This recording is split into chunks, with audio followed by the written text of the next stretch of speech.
अस्सलाम वालेकुम ख़वातीन व हज़रात जी और अस्सलाम सर बाकी साहब। अस्सलाम वालेकुम जी। अस्सलाम वालेकुम। सर खैरियत से हैं आप? शुक्र है अल्लाह का। आप सुनाएं कैसे हैं जी? सर अल्लाह का बड़ा एहसान, बहुत शुक्र और हमारी खुशकिस्मती कि हमें आज फिर एक मौका मिला कि आपसे हम कुछ मज़ीद सीख सकें और इस ग्रुप के तवज्जुद से ये सिलसिला अल्लाह करे ऐसे ही चलता रहे और आमीन हम जी। यहाँ पे बैठक लगाई रखें और आमीन आपसे आमीन। सीखने सिखाने का अमल चलता रहे। बहुत शुक्रिया जी। Thank you very much.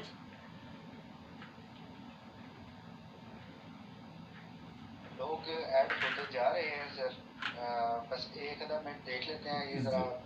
जी जी, ज़रूर ज़रूर, बिल्कुल। तमाम आ जाते हैं तो फिर इंशाल्लाह शुरू करते हैं। बिल्कुल जी, बिल्कुल। अगर सबको आवाज़ आ रही है, इर्तिज़ा अगर आप मौजूद है तो कंफर्म कर दीजिएगा। सर को आवाज़ आ रही है तो उम्मीद है सबको आ रही होगी।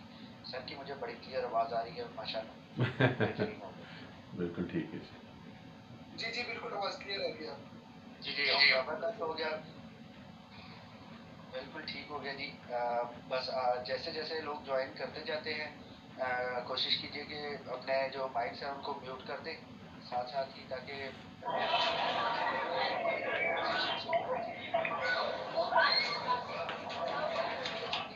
ज्वाइन करते जाएंगे अपने माइक्स म्यूट करते जाएंगे।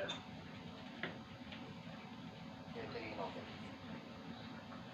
तो आप माइक्स म्यूट नहीं करेंगे तो वरना मैं बोलता रहूँगा तो सर नहीं बोल सकेंगे। तो बहुत ज़रूरी है कि मैं चुप करूँगा तो सर बोलेंगे।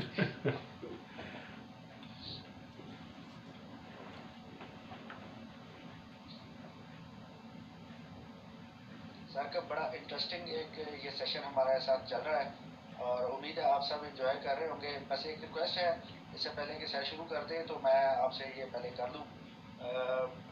ये बड़े नायाब लम्हे हैं जी और बड़ी कीमती बातें हैं। आप लोग इसको लाइट ना लीजिए। जितने आपके दोस्त अहबाब रिश्तेदार जान पहचान वाले इवन दुश्मनों को भी शेयर करें। इन सबको हासिल करना चाहिए, किसी को भी छोड़ना नहीं चाहिए। तो ये बहुत अच्छी चीज़ है, इसको ज़रूर ज्वाइन किया करें। और फैमिली में जो आपके इर्द गिर्द मौजूद दोस्त अहबाब हैं उन सब से ज़रूर शेयर किया करें ये लिंक, क्योंकि इसकी रिकॉर्डिंग नहीं होती। क्योंकि वही है जो आगे जो आपकी अपनी जो है ना प्रेजेंस में आपको इधर आके सुनना पड़ेगा। तो ये इसकी एक शर्त है और ये आप लोग उम्मीद है मुझे कि पूरी करते रहेंगे। और जैसे भी 6 मिनट ले लिया आपने। बस मैं बस खत्म कर रहा हूँ जी। मेरा ख्याल है काफी लोग आ गए। Sir over to you. आप अब हमें समझाएं कि ये क्या चल रहा है, खलाई मखलूक कौन सी है। अच्छा जी, अस्सलाम वालेकुम। यासिर भाई बहुत शुक्रिया। आपका दिल कर रहा है कि मैं बोलूं, मेरा दिल कर रहा है कि आप बोलें। चलें जी, बिस्मिल्लाह करते हैं जी। आज का लेक्चर स्टार्ट करते हैं। हमारी सीरीज़ ये चल रही है जो कि अगर मैं कहूँ एलियंस के हवाले से या ऐसी मखलूक़ात के हवाले से जो ज़मीन पे नहीं है, तो ये भी जुमला बड़ा अजीब होता है क्योंकि बहुत सारे लोगों ने अभी तक इस पे बिलीव नहीं किया, कुछ का है कुछ का नहीं है। बहरहाल एक हमारी एक सीरीज़ चल रही है जिसमें पॉसिबिलिटीज़ पे हम बात कर रहे हैं। 2 लेक्चर्स जो हुए हैं उसमें साइटिंग्स के हवाले से बात मैंने की है। साइटिंग्स का मतलब ये है कि बाकायदा जिन लोगों ने ऐसे ऑब्जेक्ट्स को देखा कि जिसके बारे में आप ये कह सकते हैं कि जी वो हमारे बनाए हुए ऑब्जेक्ट्स नहीं है, ज़मीनी कोई चीज़ नहीं है, तो उस पर शक जा सकता है कि बाहर से शायद कोई चीज़ आ रही है। लेकिन बात यह है कि अगर उस बात को बिल्कुल छोड़ दिया जाए, यानी जो यूएफओज हैं या जो एलियंस की जो डायरेक्ट साइटिंग्स हैं, अगर आप इस बात को बिल्कुल छोड़ दें और इस बात को बिल्कुल इस तरह लें कि जी ये बिल्कुल लोगों के वहम हो सकते हैं या इसकी कोई ना कोई दूसरी एक्सप्लेनेशन हो सकती है, और प्योर साइंस के ऊपर बात की जाए, प्योर साइंटिफिक डिस्कवरीज पे। साइंटिफिक डिस्कवरी वो होती है कि जिसको आप अपनी टेक्स्ट बुक का हिस्सा बना सकते हैं, जिसके ऊपर किताबें लिखी जा सकती हैं, जिसको आप खुल के बता सकते हैं, जिसके ऊपर कोई किसी किस्म का कोई आर्ग्यूमेंट नहीं होता। लाइक न्यूटन का सेकंड लॉ है, उसके ऊपर कोई आर्ग्यूमेंट नहीं है कि जी वो है या नहीं है, वो है डेफिनेटली। तो अगर साइंटिफिक बेसिस के ऊपर बात की जाए तो वो मेरी आज की डिस्कशंस उसके ऊपर हैं और कुछ मैंने चीज़ें चूज़ की हैं जिसमें प्योर साइंटिफिक रीजनिंग के ऊपर हम बात करेंगे। यहाँ पर कुछ मैंने हेडिंग्स भी लिखी हुई हैं, जैसे जैसे बात आगे बढ़ेगी मैं आपको बताता जाऊंगा कि हम किन हेडिंग्स पे बात कर रहे हैं।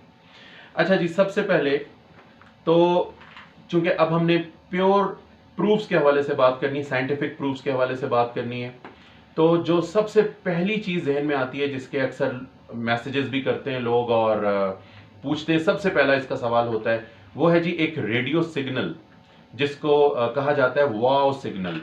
अच्छा, ये जो वाव सिग्नल है, दैट इज ये जो वर्ड हम इस्तेमाल करते हैं, दैट इज वाव, ये बेसिकली एक हैरत के अंदर इस्तेमाल करते हैं जी, वाव ये क्या चीज़ है। तो ये जो वाव सिग्नल है, ये सबसे पहले तो मैं आपको बताता हूँ ये क्या चीज़ है और इसका ताल्लुक एलियंस या ज़मीन से बाहर की कोई मखलूक से कैसे है। अच्छा, अब हम चूंकि आपस में एक दूसरे के साथ जब वायरलेस कम्युनिकेशन करते, इंसानों की बात हो रही है, जब हम वायरलेस कम्युनिकेशंस करते हैं तो हम रेडियो वेव्स इस्तेमाल करते हैं। लाइक मेरा ये सेल फोन जिसमें आप मुझे देख रहे हैं, ये वायरलेसली कनेक्टेड है, बेशक वाईफाई के साथ कनेक्ट हो या सेल फोन नेटवर्क के साथ कनेक्ट हो, ये रेडियो वेव्स के साथ कनेक्ट है। सैटेलाइट कम्युनिकेशन आपकी सारी रेडियो वेव्स पर है, आपकी स्पेस क्राफ्ट के साथ सारी कम्युनिकेशन रेडियो वेव्स पर है। और यासिर भाई का लेक्चर था जुमे को सोलर प्रोब, पार्कर प्रोब के हवाले से, तो जितनी भी कम्युनिकेशन हमारी है वो सारी रेडियो वेव्स पर है। तो हम ये एक्सपेक्ट करते हैं कि अगर एलियंस के साथ भी हमारी कम्युनिकेशन हुई तो वो रेडियो वेव्स पर होगी, यानी वो भी हमसे रेडियो वेव्स के थ्रू कम्युनिकेट करने की कोशिश करेंगे। तो पहला काम हमने ये किया है कि हमने रेडियो टेलीस्कोप्स लगाई हुई हैं पूरी दुनिया में। अब ये जो वर्ड है इसमें भी थोड़ी सी वजाहत कर दूं कि अमूमन जब भी टेलीस्कोप का वर्ड आता है तो हर शख्स के जहन में एक ही चीज़ आती है जी, टेलीस्कोप कुछ ऐसी चीज़ होनी चाहिए कि जिसके अंदर से आप देख सकें। ऐसे टेलीस्कोप का मतलब है जिसमें से आप कोई नज़ारा कर सकें, कोई चीज़ देख सकें। लेकिन रेडियो टेलीस्कोप बेसिकली एक डिश एंटीना है, इसमें से आप डेफिनेटली देख नहीं सकते, और ये डिश एंटीना एक स्टैंड के साथ और मोटराइज्ड मैकेनिज्म्स होते हैं सारे के सारे। ये जो रेडियो डिश है, ये जो रेडियो डिश है, ये स्पेस से आने वाले जो रेडियो सिग्नल्स हैं उनको डिटेक्ट करती है, उनको रिसीव करती है। और हमने ये रेडियो डिशेस पूरी दुनिया में लगाई हुई हैं और हम एलियन सिग्नल्स की तलाश में हैं कि कोई हमसे कम्युनिकेट करने की कोशिश करेगा यूजिंग दीज डिशेस। बड़ी से बड़ी डिशेस भी हैं, छोटी डिशेस भी हैं, लेकिन ये मुस्तकिल हम लिसन कर रहे हैं, रेडियो वेव्स पर हम लिसन कर रहे हैं, रेडियो फ्रिक्वेंसीज पर। और ये प्रोग्राम जो है ये चल रहा है, मुसलसल चल रहा है, जिसमें बहुत सारी एक्टिविटीज शामिल हैं। लेकिन आप जानते हैं सेटी को, search for extra terrestrial intelligence, ये एक बहुत बड़ा प्रोग्राम है सेटी, और ये ऑनगोइंग प्रोग्राम है। और सेटी जो है इसके अंडर बहुत सारी रेडियो टेलीस्कोप्स जो हैं वो अपना काम कर रही हैं। लेकिन एक बात बता दूं कि और भी प्रोग्राम्स हैं, there are many more programs, लेकिन सेटी जो है ये एक बड़ा फेमस प्रोग्राम है और इसके अंडर जितनी भी रेडियो टेलीस्कोप्स हम लगा सकते थे हमने लगाई हैं और हम यूज कर रहे हैं।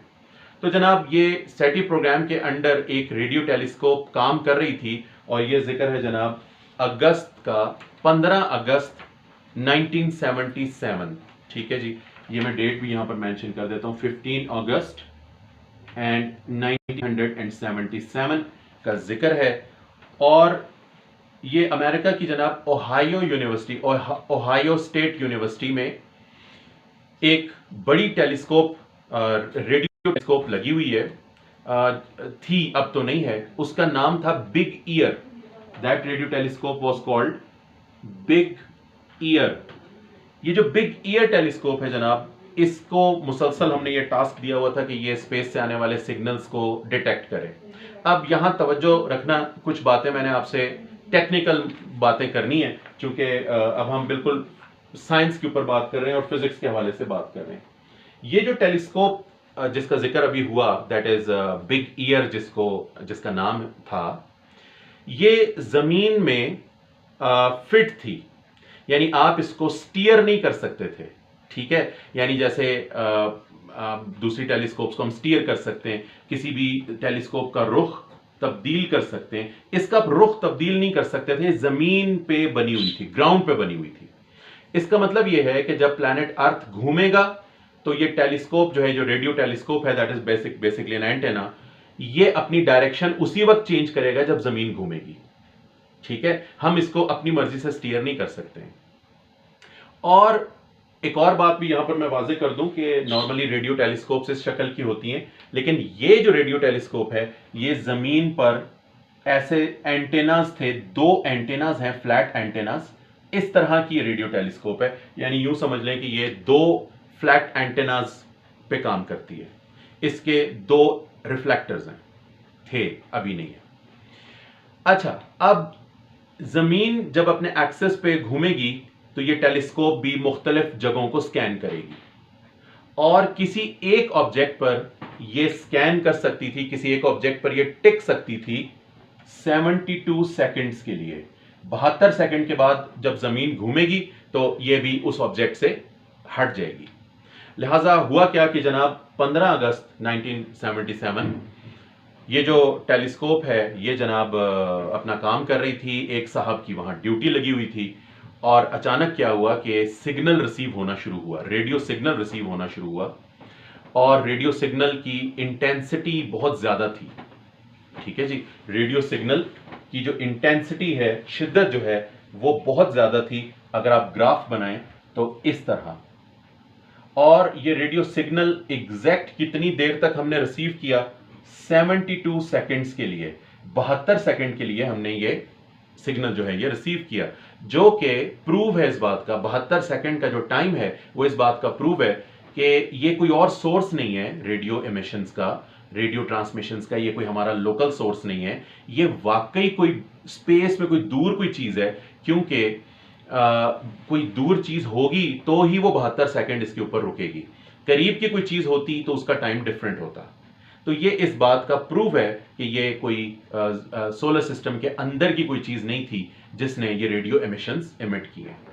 और उस वक्त वो जो साहब थे जिनकी ड्यूटी थी वहां पर, उनको कुछ और ना सूझा तो उन्होंने जल्दी से वो जो प्रिंट आउट्स निकल रहे थे प्रिंटर में से उसके ऊपर लिख दिया वाओ, मतलब हैरत में वाओ लिख दिया। इसका मतलब ये है कि जी अमेजिंग, दैट इज अमेजिंग। वो मशहूर हो गया कि जनाब ये सिग्नल जो है इसका नाम है वाओ सिग्नल। और आज तक ये वाहिद सिग्नल है जिसके बारे में आप ये कह सकते हैं कि ये ज्यादा चांस है, मतलब अगर किसी और चीज का चांस नहीं तो इसका तो कम से कम चांस है कि ये कम से कम बाहर की किसी मखलूक ने आपकी तरफ भेजा है। अच्छा, अब मजे की बात यह है कि जिस तरह ये सिग्नल आया और जिस तरह की रेडियो टेलीस्कोप ने या जिस एंटीना ने इसको डिटेक्ट किया, उसकी मेक कुछ ऐसी है कि आप पिन पॉइंट नहीं कर सकते कि सिग्नल कहां से आया, किसी एक स्टार का नाम नहीं ले सकते। जहन में ये रखें कि हमने ये सोचना है कि जी ये सिग्नल किसी एलियन ने भेजा है और एलियंस किसी प्लैनेट पे रहते होंगे और प्लैनेट्स किसी स्टार के गिर्द घूमता होगा। सो बेसिकली ये सिग्नल आएगा किसी प्लैनेट से and the planet must be revolving around a star. लिहाजा आप जिस जगह से सिग्नल आया है उसको आप पिन पॉइंट नहीं कर सकते। और क्यों पिन पॉइंट नहीं कर सकते वो मैंने आपको बता दिया जी, टेलीस्कोप का डिजाइन ऐसा है, इस वजह से हमें नहीं पता चल सका कि सिग्नल कहां से आया है। लेकिन जब बाद में हमने रिसर्च की तो हमें पता चला कि जी जिस जगह से ये सिग्नल आया है वहां पर कोई 4-5 ऐसे स्टार्स मौजूद हैं जो सन के साइज के हैं। सन जितने बड़े स्टार्स 4-5 उस रीजन में हैं जहां से सिग्नल ओरिजिनेट हुआ था।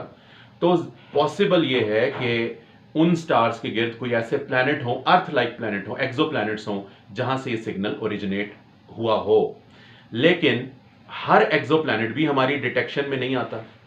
यानी अगर किसी स्टार के गिर्द कोई अर्थ लाइक प्लैनेट घूम रहा है तो कोई जरूरी नहीं कि वो हमें पता भी हो कि वो अर्थ लाइक प्लैनेट वहां पे घूम रहे हैं। हमें सिर्फ बड़े बड़े प्लैनेट्स नजर आते हैं, छोटे छोटे प्लैनेट्स हमें नहीं पता चलते हैं। लिहाजा ये जो मुहिम्मा है ये अभी भी मुहिम्मा है, कोई कंक्लूसिव एविडेंस अभी तक हमारे पास नहीं आया कि ये सिग्नल कहां से आया था। लेकिन बहुत ज्यादा चांस ये है कि सिग्नल जो है ये किसी एक्स्ट्रा टेरेस्ट्रियल इंटेलिजेंट मखलूक ने भेजा हो, दैट इज टोटली पॉसिबल। और बाद में हमने अपनी दूसरी रेडियो टेलीस्कोप से उस रीजन को बहुत स्कैन किया लेकिन हमें कुछ नहीं मिला। लिहाजा ये सिग्नल उसी दिन डिटेक्ट हुआ, उसके बाद हमें नहीं मिला, इवन अगले दिन भी नहीं मिला, दोबारा कभी नहीं मिला। तो अब ये एक चीज तो ये हो गई, इसका नाम है जनाब वाव सिग्नल। दूसरी चीज, अब मैं कोशिश करता हूं कि जी जरा तेजी से मैं आगे की तरफ बढ़ूं और आपसे ये सारी बातें कोशिश करता हूं जो मैंने सोची हैं डिस्कस करूं। अब जो बात मैं आपको बताने जा रहा हूं जी, इसको बहुत तवज्जो से सुनना, और ये बड़ी मजेदार बात है जो मैंने आपसे शेयर करनी है। जैसे मैंने आपसे कहा कि सेटी जो है ये वाहिद प्रोग्राम नहीं है जो एलियंस को तलाश करने के लिए हमने स्टार्ट किया है। देयर इज अनदर प्रोग्राम, और इस प्रोग्राम का नाम है जी ब्रेक थ्रू लिसन। ठीक है, ये प्रोग्राम जो है इसका नाम है ब्रेक थ्रू लिसन, जिसको हम BL शॉर्ट फॉर्म में कह देते हैं। ये जो प्रोग्राम है, इस प्रोग्राम में बहुत सारी रेडियो टेलीस्कोप्स काम कर रही हैं, लेकिन 2 रेडियो टेलीस्कोप्स मेन हैं इसके लिए, इस प्रोजेक्ट के लिए, और एक अमेरिका में है, एक ऑस्ट्रेलिया में है। यानी आप यूं कह सकते हैं कि इन 2 खास रेडियो टेलीस्कोप्स ने इस प्रोग्राम में पार्टिसिपेशन के लिए यस किया।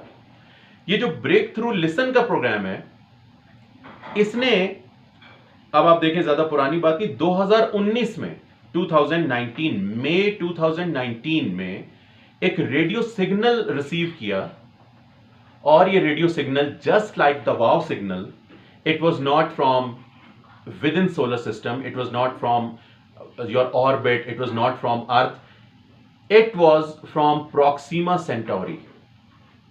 Proxima Centauri is the nearest star, and we know that Proxima Centauri is also having planets.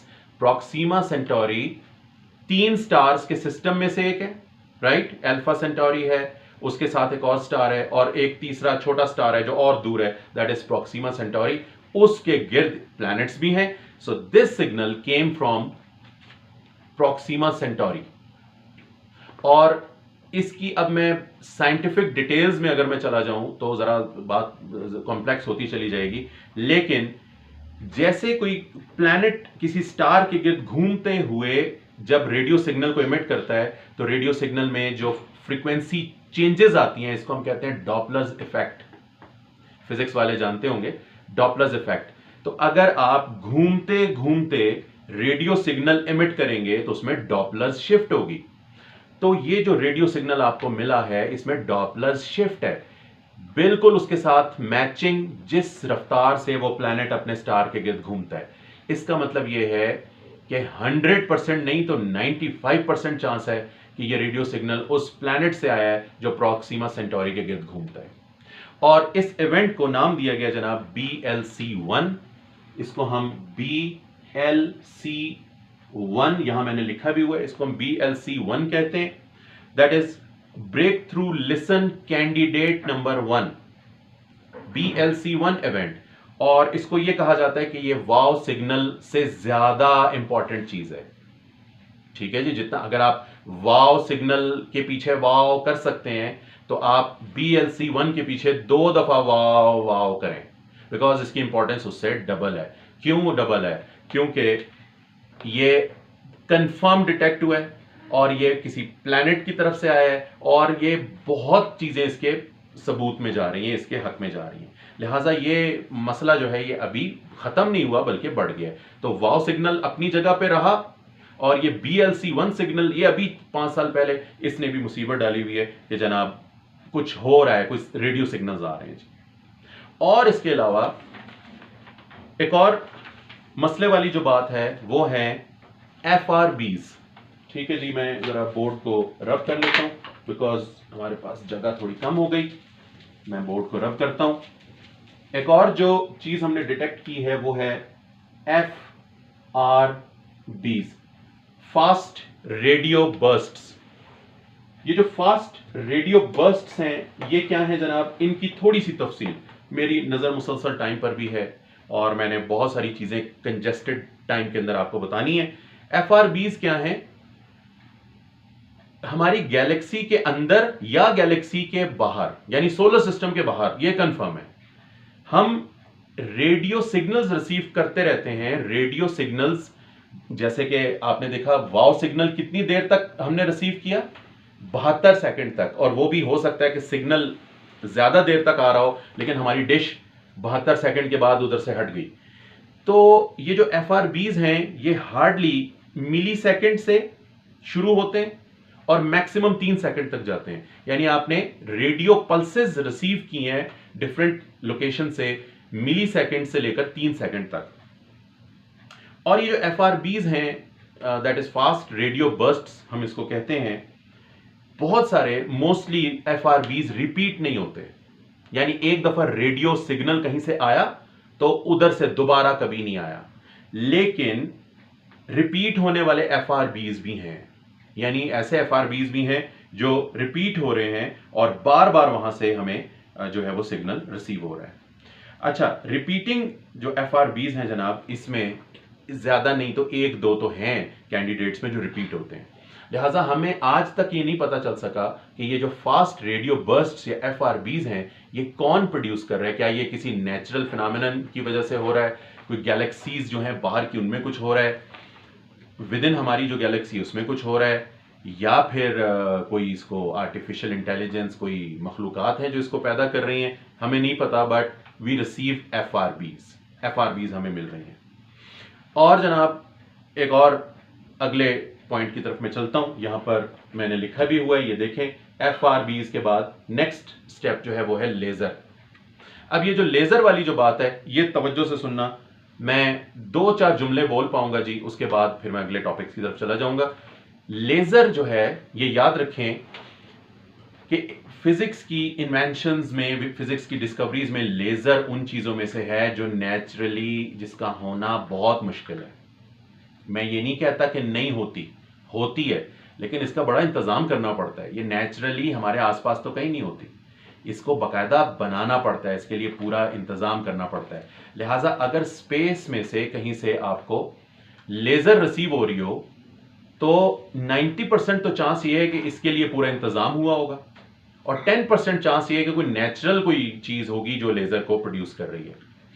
और ये याद रखें कि लेजर जो है उसमें जो वर्ड L है, ठीक है जी, लेजर, ये जो लेजर का वर्ड है इसमें जो ये जो L है, इट इज फॉर लाइट, ठीक है। लेजर का वर्ड जो है बेसिकली, आप वंस अगेन आप फिजिक्स वाले जानते होंगे स्पेशली, मैं फिर भी रिपीट कर देता हूं।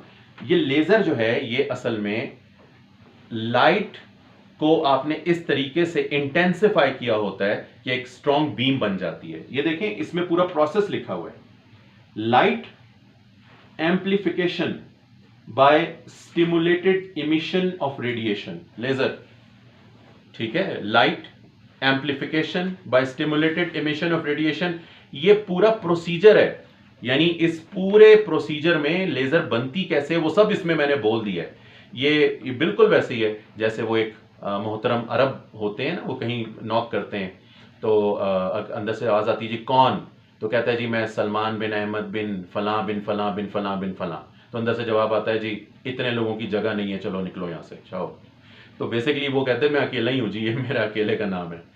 तो ये लेजर जो है इसमें जो LASER है, ये पूरा उसका प्रोसीजर है कि बनती कैसे है। अगर आप यही प्रोसीजर माइक्रोवेव्स पे इंप्लीमेंट कर दें, राइट, तो ये बन जाती है maser. Now it is microwave amplification by stimulated emission of radiation. So actually it is a laser in microwaves which is called maser. हमें स्पेस में से मेजर्स मिली हैं, ठीक है। मैं ये वर्ड इस्तेमाल करता तो शायद आप एकदम ना पहचानते, तो हमें स्पेस में से मेजर्स आते हुए हमें नजर आई हैं, यानी माइक्रोवेव्स की lasers, right, intense beams of microwaves, जिसमें मैंने आपसे कहा कि मोस्ट प्रोबेबल ये है कि जी वो आर्टिफिशियली वो चीज जनरेट नहीं हुई है। लिहाजा यहां तक तो मेरी बात कंप्लीट हुई है उन सिग्नल्स के हवाले से जो हम रिसीव कर रहे हैं या हमने किए हैं और जिस पे हमारा शक है कि जी ये एलियन सिग्नल्स हो सकते हैं। अब हम बात कर लेते हैं जी अपने सोलर सिस्टम के अंदर अंदर की बात कर लेते हैं। हमने मार्स को बड़ा टारगेट किया हुआ जी हमने, और मार्स जो है जी हमारा बड़ा फेवरेट प्लैनेट है, हर लिहाज से फेवरेट प्लैनेट है। क्यों फेवरेट प्लैनेट है? बिकॉज साइज को छोड़ के, यानी मरीख का साइज अर्थ जैसा तो नहीं है, अर्थ से हाफ है, मार्स अर्थ से हाफ है। और ये भी वैसे अजीब बात है, पता नहीं मरीख का वर्ड जो है शायद इसमें कोई पर्सनैलिटी है या पता नहीं इसमें रोब है, पता नहीं क्या है। मैं जिससे भी क्वेश्चन करता हूं ना कि मार्स बड़ा है कि अर्थ, तो आगे से मुझे जिसको नहीं पता होता ना वो जवाब सोच के बोलता है मार्स, हाँ मार्स बड़ा होगा। ऐसे शायद पता नहीं इसके नाम में पर्सनैलिटी है कि क्या चक्कर है, मार्स शायद बड़ा लगता है। तो मार्स जब मैं बताता हूँ अर्थ से छोटा है, हाफ है, तो अगले बोलते हैं अच्छा, तो ऐसे लगता है जैसे बेचारे की कोई इज्जत कम हो गई है। तो मार्स प्लैनेट जो है उसका साइज तो अर्थ जैसा नहीं है, बाकी उसकी काफ़ी हरकतें अर्थ जैसी हैं। मार्स जो है वो हमारी ही तरह अपने एक्सेस पर टिल्टेड है। कितना टिल्टेड है? जितना हमारी प्लैनेट अर्थ टिल्टेड है उतना मार्स भी टिल्टेड है। हम 23.5 डिग्री टिल्टेड है, वो 25 डिग्री टिल्टेड है। हम 24 घंटों में एक चक्कर मुकम्मल करते हैं, वो भी 24 घंटे और 40 मिनट में एक चक्कर मुकम्मल करता है। उसका दिन भी तकरीबन हमारे जैसा, उसका एक्सेल टिल्ट भी हमारे जैसी। हमारे पास ओशंस हैं, उसके पास ओशंस थे, अब नहीं हैं लेकिन थे, और ये बात कंफर्म है। जैसे मैंने आपसे कहा, अब हम स्पेकुलेशंस पे बात नहीं कर रहे, अब हम बिल्कुल जो कंफर्म चीजें उनके ऊपर बात कर रहे हैं। अच्छा जनाब, मार्स पर 1970s में हमने, आई थिंक इट वाज 1976 में, अगर मैं ईयर गलत बोल रहा हूं तो आइदर इट वाज 76 और 77, हमने मार्स के ऊपर वाइकिंग्स लैंड करवाए। वाइकिंग्स, ये जो वाइकिंग्स हैं, वाइकिंग 1 एंड वाइकिंग 2, ये 2 खलाई जहाज हैं, और इन दोनों खलाई जहाजों के 2-2 हिस्से हैं। यानी ये 2 मिशंस 4 हिस्सों पे मुश्तमिल था। वाइकिंग 1 के 2 हिस्से हैं, वाइकिंग 2 के भी 2 हिस्से। वाइकिंग 1 लैंडर, वाइकिंग 1 ऑर्बिटर, यानी मार्स के अराउंड वाइकिंग 1 घूमता रहा और वाइकिंग 1 के लैंडर ने लैंडिंग की। वाइकिंग 2 का एक हिस्सा घूमता रहा ऑर्बिट में, एक हिस्सा लैंड कर गया। लिहाजा हमने 2 वाइकिंग्स जो हैं वो मार्स की तरफ भेजे, और वाइकिंग्स ने वहां लैंड करने के बाद दोनों वाइकिंग्स ने, वाइकिंग 1 लैंडर ने भी, वाइकिंग 2 लैंडर ने भी 3 एक्सपेरिमेंट्स किए टू डिटेक्ट लाइफ। सुनते जाएं जी, बहुत मजेदार बात बताने लगा हूं, सुनना। वाइकिंग खलाई जहाज जो हैं जनाब, इन्होंने, दोनों खलाई जहाजों ने 3 एक्सपेरिमेंट्स किए। मैं एक्सपेरिमेंट्स की डिटेल में नहीं जा सकता, नाम लूंगा आपके सामने और रिजल्ट्स बताने लगा हूं। पहला एक्सपेरिमेंट है LR experiment, that is labelled release experiment. ठीक है, ये वाइकिंग 1 ने भी किया, वाइकिंग 2 ने भी किया। LR experiment, labelled release experiment. दूसरा जनाब PR एक्सपेरिमेंट किया इन्होंने, दैट इज पायरोलिटिक रिलीज एक्सपेरिमेंट। और तीसरा इन्होंने GEX एक्सपेरिमेंट किया, that is gas exchange experiment. ये जो 3 एक्सपेरिमेंट्स हैं, सुने अभी जरा, इन तीनों एक्सपेरिमेंट्स में हमने क्या चेक करना था? हमने इनडायरेक्टली पास्ट या प्रेजेंट लाइफ सिग्नेचर डिटेक्ट करना था। अगर मार्स की सॉइल में बैक्टीरिया हैं या थे, तो ये जो एक्सपेरिमेंट्स हैं ये हमें कोई ना कोई रिजल्ट देंगे। पहले हमने क्या किया, एक एक्सपेरिमेंट में हमने मार्स की सॉइल में ना पानी मिलाया, वही खलाई जहाज ने मार्स की सॉइल में पानी मिलाया, उसमें कुछ और केमिकल्स मिलाए। अगर तो वहां बैक्टीरिया होंगे या थे, तो उसमें से खास किस्म की गैसेस रिलीज होंगी, खास किस्म के उसमें रिएक्शंस होंगे, जिससे पता चलेगा हाँ जी इसमें वो लाइफ मेकिंग कंपोनेंट्स हैं या थे। इन तीन एक्सपेरिमेंट्स में जो पहला एक्सपेरिमेंट है LR experiment, labelled release experiment, ये सक्सेसफुल रहा, इसने पॉजिटिव रिजल्ट दिया। वाइकिंग 1 और वाइकिंग 2 के LR एक्सपेरिमेंट्स ने पॉजिटिव रिजल्ट दिया।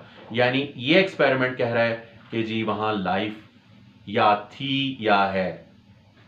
और गैस एक्सचेंज एक्सपेरिमेंट जो था जनाब, उसने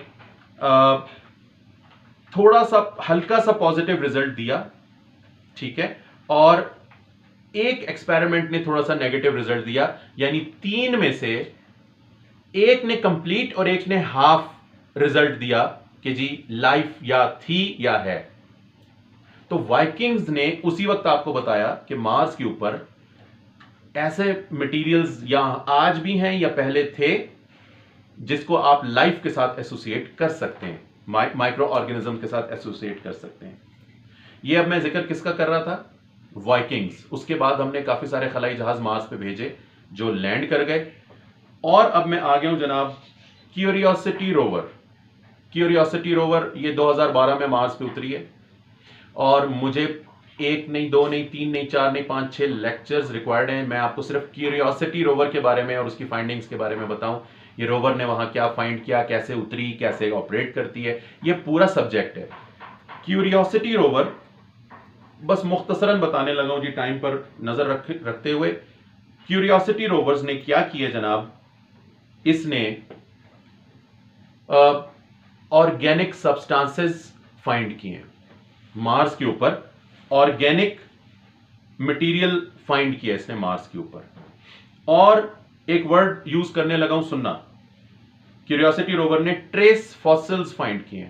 ट्रेस फॉसिल्स, ट्रेस फॉसिल्स का मतलब है यूनिसेलुलर ऑर्गेनिजम्स के फॉसिल्स। यानी अगर आपकी दीवार पे, बहुत मुख्तसरन समझा रहा हूं, अगर आपकी दीवार पे बैक्टीरिया ग्रो कर गया है, जिसको आप एल्गी कह सकते हैं या इस तरह का फंगाई कह सकते हैं, अगर आपकी दीवार पे बैक्टीरिया ग्रो कर गया है और वो बैक्टीरिया जो है उसने दीवार को नुकसान पहुंचाया है, तो उसने मुस्तकिल वहां अपना मार्क छोड़ दिया है कि मैं था यहां पे। So that is trace fossils. ये ट्रेस फॉसिल्स मिले जी हमें क्यूरियोसिटी रोवर के इमेजेस में। और मैं रिपीट करता हूं कि क्यूरियोसिटी रोवर ने ऑर्गेनिक सब्सटेंसेस भी फाइंड किए हैं मार्स के ऊपर। और मैंने लेक्चर के शुरू में आपको बता दिया कि ये स्पेक्यूलेशंस नहीं है, ये ऐसी कोई साइटिंग्स नहीं है यूएफओस की कि मैंने की और आपने नहीं की और उसने की और कस्में उठा। ये साइंटिफिक फाइंडिंग्स हैं जो मेरे हाथ में हैं। आप इंटरनेट पे इसको, ये लेक्चर जो है इसकी एक एक बात को आप नोट कर लें और इसको जाके सर्च करें। उसके बाद अभी लेटेस्ट आपको पता है कि जी बिल्कुल जो रीसेंट नासा की जो रोवर मार्स के ऊपर है, that is Perseverance rover, right. और थोड़ा बहुत जो इन सारी चीजों से रिलेटेड हैं उनको ये पता होगा कि क्यूरियोसिटी रोवर और परसेवरेंस रोवर शक्ल में और काफी सारी चीजों में एक जैसी हैं, साइज में और काफी कुछ चीजें इनकी मुख्तलिफ हैं। परसेवरेंस रोवर जो है जनाब, इसने भी क्या चीज फाइंड की है, सुनना जी तवज्जो से। ये मैं एग्जैक्ट सेंटेंस पढ़ के आपको सुनाने लगा हूं। May have discovered, NASA's Perseverance rover may have discovered evidence of past life on Mars after spotting a strange speckled rock with signs of chemistry that could have supported ancient microbes। क्या मतलब है इसका कि इसने भी क्या चीज discover की है, ट्रेस फॉसिल्स। परसेवरेंस रोवर ने भी ट्रेस फॉसिल्स डिस्कवर किए। पुराने वक्त में मार्स के ऊपर अगर कोई माइक्रोबियल लाइफ थी तो उसके निशानात इसने फाइंड किए और इसकी बाकायदा फोटोग्राफ नासा ने रिलीज भी की है, जिसके ऊपर ये तो यहाँ तो ब्लैक एंड व्हाइट मैंने प्रिंट किया हुआ है, बट जब आप इंटरनेट पे सर्च करेंगे trace fossils by Perseverance rover तो आपको बाकायदा ये रॉक के ऊपर एंशिएंट कोई फंजाई की ग्रोथ या इस तरह की कोई चीज आपको नजर आती है। और जनाब अब ये सारी वो चीजें हैं जो साइंटिफिक मैं आपको बता रहा हूं। अच्छा, उसके बाद जनाब ये जितने खलाई जहाज थे इनका जिक्र भी हमने कर लिया। और एक और थ्योरी जो है उसको मैं जल्दी से एक्सप्लेन कर दूं और फिर उसके बाद मेरा ख्याल है जी हम इतना टाइम बचा लें कि हम क्वेश्चन आंसर सेशन को टाइम दे सकें। अच्छा, अब एक पॉसिबिलिटी और एक थ्योरी और भी है कि अगर वापस हम चले जाते हैं जनाब, मार्स से वापस हम चले जाते हैं स्पेस में, अपनी हमारी जो गैलेक्सी है, within our galaxy there is a possibility कि जी किसी स्टार के अराउंड कोई प्लैनेट पे कोई ऐसी मखलूक रहती है जो बहुत इंटेलिजेंट है और उसने क्या किया है, अपने स्टार के अराउंड एक पूरा एक स्ट्रक्चर डेवलप किया है सेंसर्स का और इंस्ट्रूमेंट्स का, जो क्या करेगा, जो अपने स्टार से लाइट जो आ रही है उससे इलेक्ट्रिसिटी बनाएगा या उसकी एनर्जी को यूज करेगा। ये जो स्ट्रक्चर है, जैसे कि हम सन के गिर्द एक स्ट्रक्चर बना दें, एक ऐसा स्ट्रक्चर बना दें जो सन को हर तरफ से घेर ले, तो हमारा ख्याल ये है कि जनाब हो सकता है कोई बहुत एडवांस्ड एलियन सिविलाइजेशंस ने अपने स्टार्स के गिर्द इस तरह के स्ट्रक्चर्स बनाए हुए जिनको हम कहते हैं डायसन स्फीयर। और डायसन स्फीयर बेसिकली एक कॉन्सेप्ट है कि जी साइंटिस्ट के नाम पे है जिसने इसका कॉन्सेप्ट पेश किया, कि मैं रिपीट करता हूं, एलियंस जो हैं उन्होंने अपने स्टार्स, अपने जो जिस स्टार के गिर्द वो रहते हैं उनके गिर्द ये ऐसे स्ट्रक्चर्स बनाए होंगे जो कि उस स्टार की एनर्जी को यूज कर सकें। अगर ऐसा है तो ये जो डायसन स्फीयर्स हैं ये क्या करेंगे, स्टार से आने वाली लाइट को एब्जॉर्ब करेंगे और अपनी रेडिएशन इमिट करेंगे। बस आज आखिरी पॉइंट बताने लगा हूं, सुन लें। मेरे हाथ में ये पेपर है, फिजिक्स है, सिंपल फिजिक्स के। अगर ये जो पेपर है यहां से इसके ऊपर इलेक्ट्रोमैग्नेटिक रेडिएशंस हिट करती हैं, लाइट, अल्ट्रावायलेट, कुछ भी, तो ये पेपर उसको एब्जॉर्ब करके जब इधर से री इमिट करेगा तो उसकी नेचर को चेंज करेगा। ठीक है, मसलन अगर इस पेपर में इधर से अल्ट्रावायलेट रेडिएशंस आती हैं तो जब ये उसको री इमिट करेगा तो वो अल्ट्रावायलेट नहीं होंगी, वो किसी और वेवलेंथ में कन्वर्ट हो जाएंगी। तो हमारी थ्योरी ये है, हमारा ख्याल ये है कि अगर स्टार्स ऐसे हैं कि जिनके अराउंड डायसन स्फीयर्स हैं, तो वो डायसन स्फीयर्स क्या कर रहे होंगे, वो अपनी रेडिएशन इमिट कर रहे होंगे, स्टार से रेडिएशन एब्जॉर्ब कर रहे होंगे और अपनी सिग्नेचर रेडिएशन इमिट कर रहे होंगे। और बस जी मैं बात को कंप्लीट करने लगा हूं। 5, 6, 7 कैंडिडेट्स हमें ऐसे मिले हैं, स्टार्स ऐसे मिले हैं कि जो हमारी इस डिस्क्रिप्शन को फुलफिल करते हैं, यानी ये जो एक वाइल्ड आइडिया है डायसन स्फीयर का उसको वो पूरा करते हैं, क्योंकि उनकी लाइट का सिग्नेचर कोई और है और वो लाइट, नॉर्मल जो लाइट है वो भी हम तक पहुंच रही है क्योंकि बीच में गैप्स भी हैं डायसन स्फीयर के बीच में।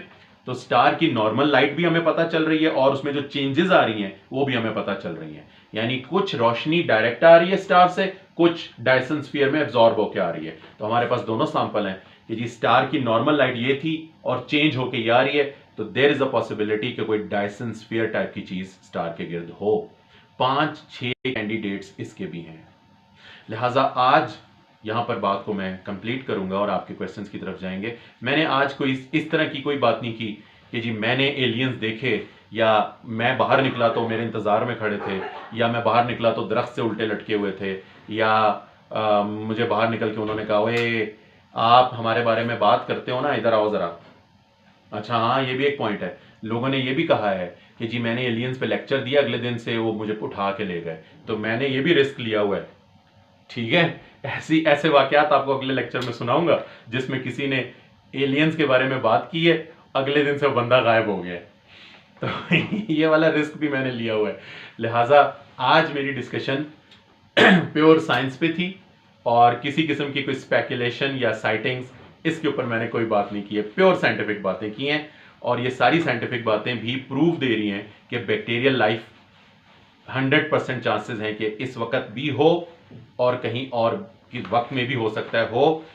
क्यूरियोसिटी रोवर उतरी है गेल क्रेटर में, परसेवेरेंस रोवर उतरी है जजीरो क्रेटर में।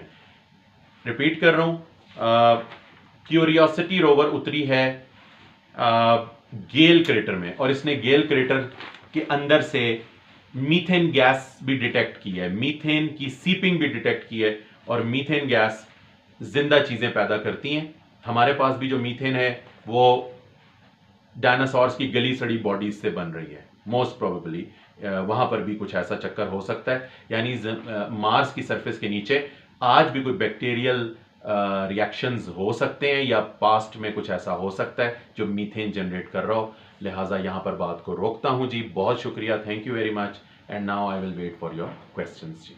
थैंक यू जी sir, thank you so much, बहुत बहुत शुक्रिया आपका। और बड़ा ही तफसील से आपने समझाया, बल्कि मुझे तो लग रहा था कि मैं अब जल्दी एलियन से किसी से मुलाकात हो ही जाएगी। काफ़ी सारे एविडेंस इकट्ठे हो चुके हैं और आज की खैर लेक्चर में तो आपने बिल्कुल पेपर्स और मुकम्मल तफसील के साथ आप आए हुए थे और आपने कोई चीज़ शक शुबे में रहने भी नहीं दी। है वो बिल्कुल आज जो बात होगी वो बिल्कुल व्यक्ति की जो, हाँ जी बिल्कुल तो ऐसे बिल्कुल मैं ज़्यादा वक्त नहीं लूँगा। यहाँ पे हमारे साथ है राना कमर साहब, उन्होंने हैंड रेज किया हुआ है, जी आप बिल्कुल। अपना अनम्यूट करें और जो सवाल है वो आप कर सकते हैं। उसके बाद जो बाकी सवाल करने वाले हैं उनसे भी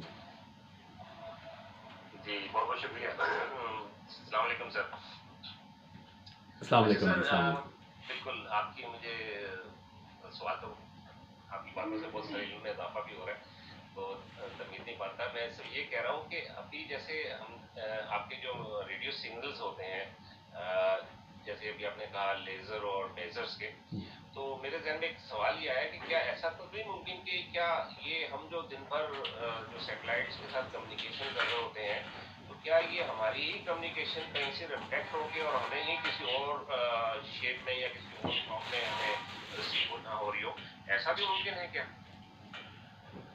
जी बिल्कुल, क्यों नहीं मुमकिन है, मुमकिन है जी। लेकिन यकीनन हम जब रेडियो वेव्स के ऊपर नज़र रख के बैठे हुए हैं कि वो स्पेस में से आएंगी, तो उसमें सबसे पहला काम ये होता है कि जब भी हम कोई सिग्नल रिसीव करते हैं तो उसमें से हमारे अपने जो सिग्नल्स हैं हम उनको माइनस करते हैं। और जितने भी रेडियो टेलीस्कोप ऑपरेटर्स हैं उनके पास कंप्लीट डेटा होता है कि हमारे कौन कौन से सोर्सेज हैं और उनको किस तरीके से माइनस करना है। इसको हम कहते हैं रेडियो नॉइज़, जो हम खुद प्रोड्यूस कर रहे हैं। तो हम रेडियो नॉइज़ को माइनस करते हैं, उसके बाद जब कोई चीज़ बच जाती है उस पर फिर शक किया जाता है कि ये बाहर से आई है। तो बिल्कुल ऐसा होता है जी। जी बहुत बहुत शुक्रिया। जी नाया शबीर, आपका सवाल है तो वो आप अनम्यूट करें और अपना सवाल पूछ लीजिए। जी अस्सलाम वालेकुम सर। लास्ट लेक्चर की तरह आज का लेक्चर भी बहुत वाव लेक्चर था। सर मेरा क्वेश्चन ये था कि जैसे आपने कहा कि हमने सिग्नल्स रिसीव किए हैं अपने रेडियो टेलीस्कोप्स के जरिए, तो एक्स्ट्रा टेरेस्ट्रियल लाइफ के अलावा कौन सी पॉसिबिलिटीज़ हैं? जैसे आपने कहा नेचुरल फिनोमेना हो सकते हैं, तो वो कौन से फिनोमेना या वो पॉसिबिलिटीज़ हैं? अच्छा जी, रेडियो सिग्नल्स जो हैं जी वो तो बहुत सारे सोर्सेज से जनरेट होते रहते हैं। लाइक आप अपने सोलर सिस्टम की एग्जांपल ले लें, इसमें सन और जुपिटर ये बहुत बड़े रेडियो इमिटर्स हैं और सन और जुपिटर से बहुत ज़्यादा रेडियो वेव्स इमिट होती रहती हैं। इनके अंदर जो प्लाज्मा का फ्लो है that produces the radio waves, और चार्जेस का flow basically radio waves produce करता है। तो नेचर में भी इस तरह के बहुत सारे इवेंट्स हैं जो रेडियो वेव्स प्रोड्यूस करते हैं। फिर वही वाली बात है कि हमने उन सारे नेचुरल रिसोर्सेज जो हैं, नेचुरल सोर्सेज जो हैं रेडियो वेव्स के, उनको माइनस करना होता है और देखना होता है कि अनयूजुअल जो रेडियो वेव्स हैं वो कौन सी हैं। तो प्लाज्मा का फ्लो भी रेडियो वेव्स प्रोड्यूस करता है। एटम्स के अंदर जब ट्रांजिशंस होती हैं वहाँ से भी रेडियो वेव्स प्रोड्यूस होती हैं। और हाइड्रोजन के एटम के अंदर आपको पता है जब इलेक्ट्रॉन अपना स्पिन चेंज करता है तब भी रेडियो वेव्स प्रोड्यूस होती हैं, the famous hydrogen alpha line जिसको आप कहते हैं। तो नेचर में बहुत सारी चीज़ें ऐसी, आपकी अपनी गैलेक्सी के जो क्लाउड्स हैं, दैट इज़ ये जो आपके नेबुला हैं, उनमें से रेडियो वेव्स प्रोड्यूस होती हैं। बहुत सारे सोर्सेज हैं। Okay sir, thank you. Thank you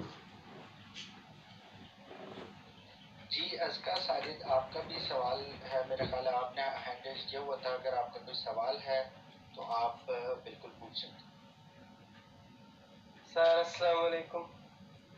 जी, अस्सलाम सर वालेकुम। मैं ये पूछना चाहता था कि अगर हम रेडियो वेव्स डिटेक्ट कर सकते हैं टेलीस्कोप्स के ज़रिए, तो इससे ये भी तो हो सकता है कि हम उन्हें रेडियो वेव्स भेज दें, क्यों ना हम इनिशिएटिव ले लें।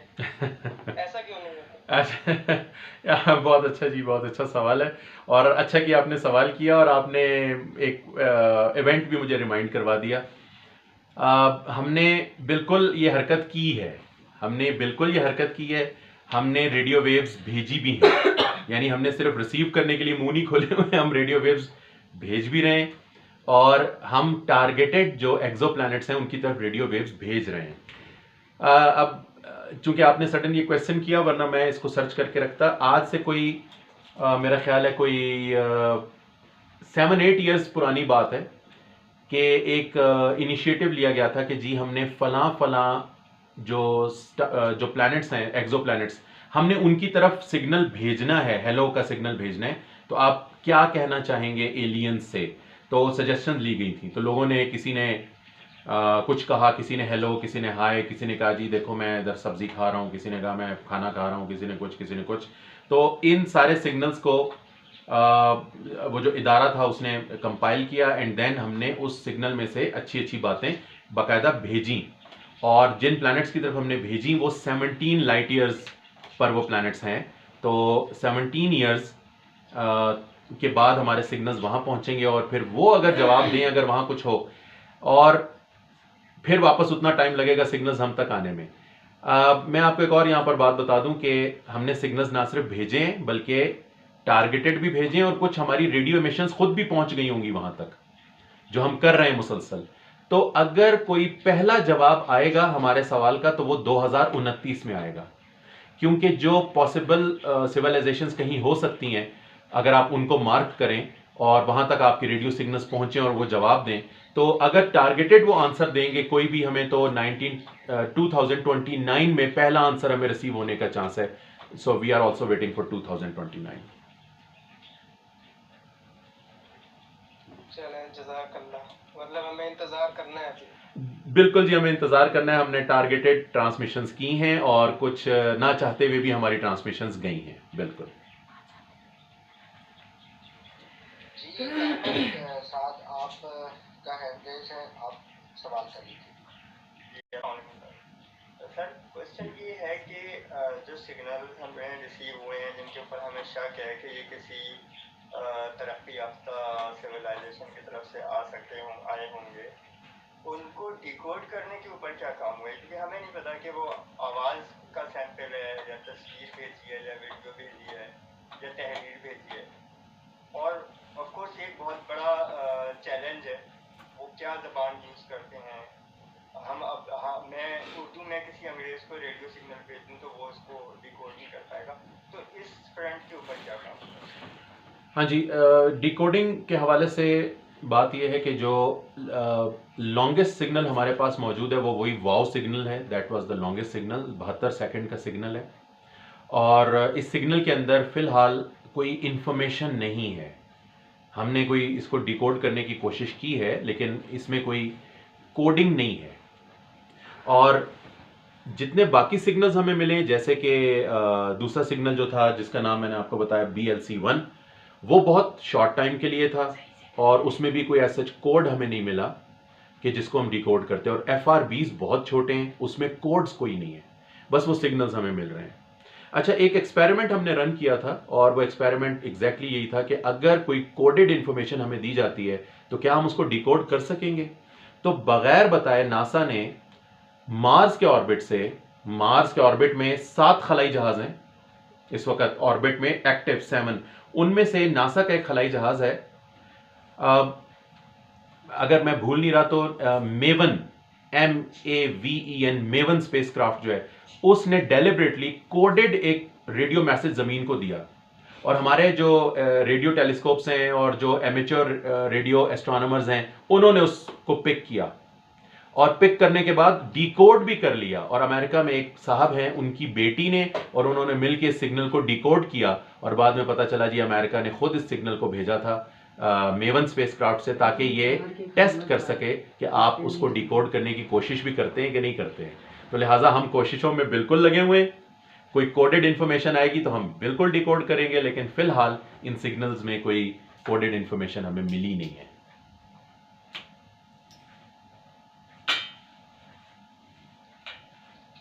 जी राव आसिफ साहब का हैंड रेज है और मैं यकीनन राव आसिफ साहब की आवाज़ भी सुनना चाहूँगा और जो वो सवाल करना चाहेंगे वो तो होगा ही होगा। तो सर अस्सलाम वालेकुम, आप भी अपना सवाल दाग दीजिए। वालेकुम अस्सलाम। बहुत अच्छा लेक्चर वाकिफ साहब। मैं सवाल से ज़्यादा एक तो ये कहूँगा कि जो हमारे मेंबर्स हैं वो कॉन्टैक्ट नामी एक मूवी देखें जो कार्ल सैगन की हेल्प से बनाई गई थी और वो सारी रेडियो सिग्नल के बारे में है। जी हाँ, जी हाँ। अच्छा, ये है कि कार्ल सैगन ने 1936 में डॉक्टर साहब म्यूनिख ओलंपिक्स का जो रिकॉर्डिंग थी, टेलीविजन रिकॉर्डिंग, वो हमने सबसे पहले खला में भेजी है। जी जी। तो कार्ल सैगन ने क्यों लिखा था कि हम जो रेडियो सिग्नल्स और टीवी सिग्नल्स भेज रहे हैं खला में इतने अरसे से, तो मुझे डर लगता है कि अगर खुदा न खास्ता किसी सैयारे की ज़हीनी मखलूक ने हमारे ड्रामे देख लिए तो वो हमारे साथ क्या करेगी। सही है, सोचिए हमारे पास। सही है। अच्छा, और दूसरा ये कि ये दो बातें थी। अच्छा रसब कोई ये जो 72 सेकंड्स का जो सिग्नल था, इसको दोबारा हासिल करने की कोई कोशिश की गई या नहीं की गई? क्योंकि अगर वो एक ही जगह से आ रहा था तो जी होना तो ये चाहिए था कि तमाम कान उसी तरफ लग जाते। हाँ जी बिल्कुल। अच्छा, पहली पहली बात आपने जो की वो बिल्कुल सही है जी। कार्ल सैगन साहब का ये आपने जो बात की, उनका ये कहना था, बिल्कुल था। और जब से दुनिया में रेडियो आया है तो हम स्पेस में रेडियो ट्रांसमिशंस लीक कर रहे हैं, और काफ़ी दूर तक वो पहुंच गई होंगी, और लेकिन वो इतनी इंटेंस नहीं थी। तो बहरहाल जी, हमारी रेडियो ट्रांसमिशंस और टीवी ट्रांसमिशन स्पेस में लीक तो हो रही हैं। अच्छा, दूसरी बात, ये जो दूसरा क्वेश्चन आपने किया था कि जी हाँ 72 को दोबारा ठीक है वाओ सिग्नल्स का। जी, इसको बिल्कुल मैंने ये ड्यूरिंग द लेक्चर भी बताया कि उसमें बिल्कुल कोशिश की गई। अच्छा, even the same telescope, same radio telescope ने अगली रात फिर कोशिश की, क्योंकि जब वो अर्थ के साथ फिक्स है तो जब अर्थ एक दफ़ा स्पिन करके आएगी तो वो आप फिर उसी तरफ होंगे। तो हमें नेक्स्ट नाइट भी कुछ नहीं मिला, उसके बाद भी हमने उस डायरेक्शन में रेडियो टेलीस्कोप्स की, हमें कुछ नहीं मिला। So that was one time signal. मैंने कहीं पढ़ा था कि न्यूट्रॉन स्टार जो है वो भी कुछ ऐसे सिग्नल एमिट करता है जो जी एक तरतीब में होते हैं। जी जी जी। तो वैसा कोई मामला तो नहीं था ये? नहीं जी, वो पल्सार जो होता है, जिसको या पल्सर कहते हैं, वो बहुत फास्ट रेडियो एमिशंस करता है, और उसमें रेडियो एमिशंस भी होती हैं और उसमें विजिबल लाइट भी होती है, बिकॉज न्यूट्रॉन स्टार बहुत तेज स्पिन करता है, और जब वो पल्स आपकी तरफ भेजता है तो वो 1 सेकंड में कई 100 दफ़ा की पल्स होती है, उसकी फ्रिक्वेंसी बहुत हाई होती है। तो वो हम मतलब डिफ्रेंशिएट कर सकते हैं कि जी ये पल्सर कर रहा है, ये कोई एलियंस नहीं है। तो पल्सर्स अलग हम छांटी कर लेते हैं, वो इशू नहीं है। जी हमारे पास 5 मिनट रह गए हैं। कलंदर इसहाक साहब ने हैंड रेज किया हुआ है। मेरा ख्याल है ये आखिरी सवाल ही हो शायद, क्योंकि अगर डिटेल में गए तो शायद वक्त खत्म हो जाए। जी अगर वक्त हुआ तो अगला सवाल भी लेंगे, तो आप बताइए।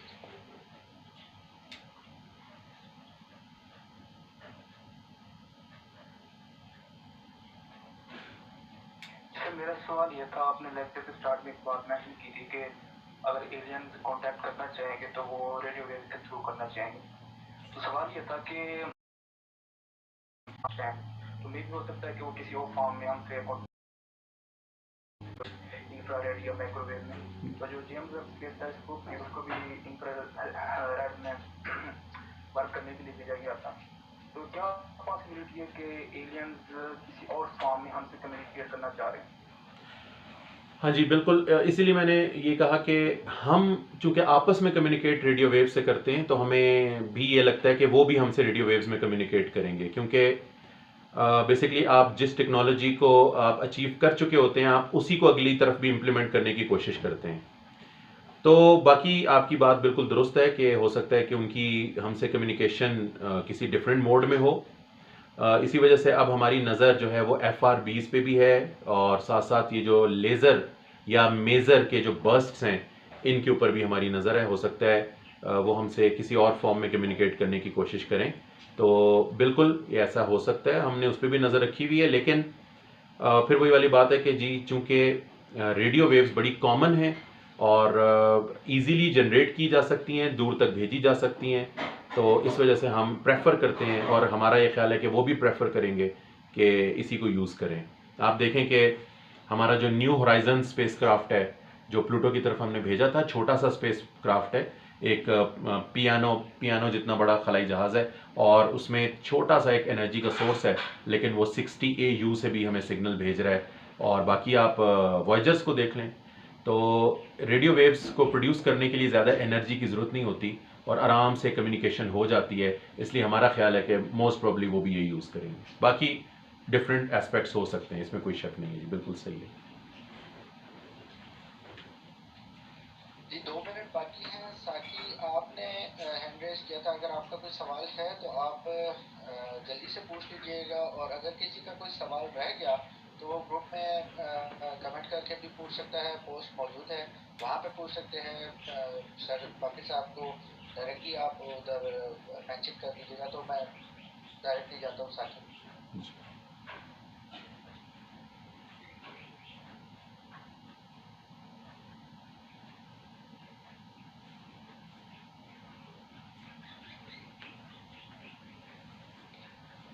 राना साहब आप सवाल कर लीजिएगा अगर है तो, बस वक्त बहुत शॉर्ट है तो जी जल्दी जी बिल्कुल छोटा सा सवाल है। मैं ये पूछ रहा था कि जो वायर जो है हमारे जो, क्योंकि हमारे सोलर सिस्टम से तकरीबन बाहर है, उधर से कोई चीज़ अभी तक एविडेंस ऐसी कोई मिली है क्या? नहीं जी, वॉयजेस चूँकि बहुत ज़्यादा इस तरह डिज़ाइन नहीं है कि वो किसी किस्म की कोई रेडियो कम्युनिकेशंस को डिसरप्ट करें, इंटरप्ट करें या डिटेक्ट करें। जो उनके कैमरास थे जिस पर्पस के लिए थे वो उन्होंने किया, लेकिन उनकी तरफ से कोई ऐसी कोई अनयूजुअल चीज़ें हमें नहीं मिली। एक बस ये जितने भी 5 खलाई जहाज़ हैं, पायनियर्स थे, पायनियर 10, पायनियर 11, वॉयजर 1, वॉयजर 2, इनकी तरफ से थोड़ी सी वो मोशन के हवाले से हमने कुछ डिटेक्ट किया था। वो फिर हमने रिजॉल्व कर लिया था कि मोशन में क्यों तब्दीली है, वो सोलर रेडिएशंस और इनकी अपनी रेडिएशंस की वजह से था। बाकी कोई ऐसा कोई सिग्नल हमने उनसे नहीं रिसीव किया।